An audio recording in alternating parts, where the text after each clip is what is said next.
Hi, how are you doing?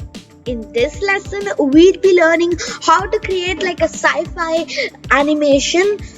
So you see right here, you can see that there's like a sci-fi animation playing in the background. So yeah, that's what we'll be learning how to create. So let us get straight into it.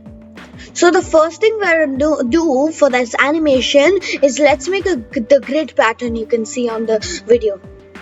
So let's edit some properties right here. Let's make this 30. Here in the bottom right, let's add smooth. Now let's add the displacement modifier.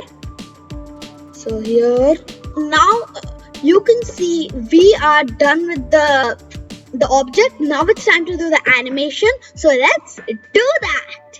Case on the top and the bottom and add the camera animation and all those. So first we'll be adding the duplicates. So let's do that. So this grid should go to the very edge of this. So now you can see we're done with the animation, but now it's time for us to do the texturing. So let's do that.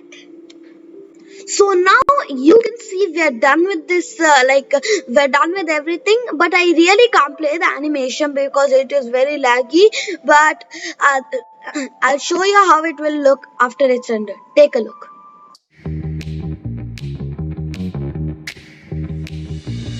So yeah, that's it for this lesson about how to create this like very cool sci-fi like looping animation. And if you want to learn more, then don't forget to subscribe to my classes. I'll see you next time.